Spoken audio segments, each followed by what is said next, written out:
Nous, famille biologique de Monsieur Jean-Rémy Yama, nous affirmons que s'il advenait que l'état de santé de Jean-Rémy Yama se détériore davantage, les autorités judiciaires seraient responsables de ce qui pourra lui arriver de façon tragique et en tête desquels le maître de poursuite et son juge qui ont cru bon de placer en détention préventive un citoyen innocent de manière illégale. Nul ne peut être détenu sans raison légitime et que la défense des droits des travailleurs pour laquelle il s'est engagé ne devrait pas lui coûter la vie. Nous, famille de Jean-Rémy Yama, exigeons sa libération immédiate et sans condition. Il est d'ailleurs la seule personne à porter le masque respiratoire dans une prison. Et ça, les autorités de la prison centrale le savent. Les autorités judiciaires le savent.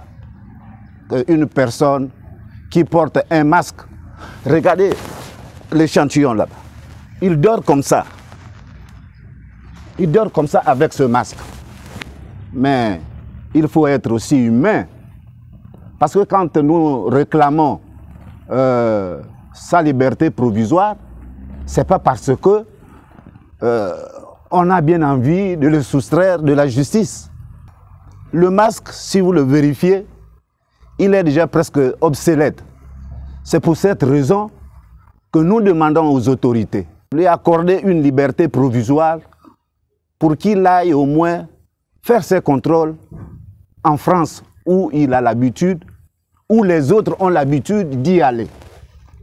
Parce que nous avons des inquiétudes. À la prison centrale, le service de santé ne fonctionne pas comme il le faut. C'est d'abord, je crois que c'est un dispensaire. Ce n'est pas un hôpital qui répond à ce genre de cas. Je suis son père et je demande par politesse aux autorités gabonaises d'exaucer notre vœu, le vœu de la famille.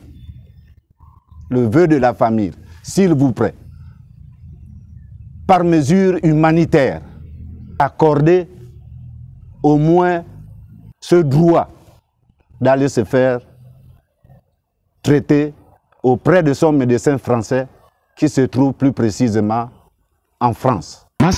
Monsieur Jean-Rémy Yama a été arbitrairement arrêté le 27 février 2022, puis placé sous mandat de dépôt depuis le 2 mars 2022 à la prison centrale de Libreville.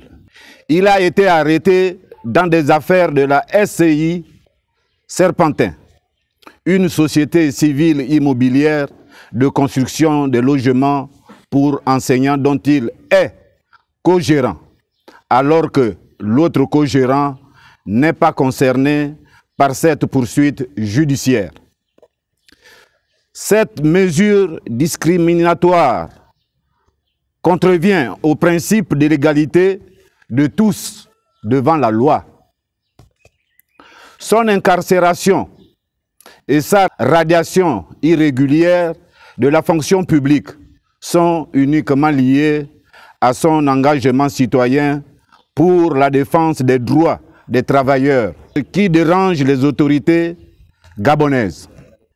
Aussi, la famille estime que la responsabilité des autorités gabonaises est largement engagée par rapport à l'irrégularité de sa détention et qui a pour conséquence la détérioration de son état de santé.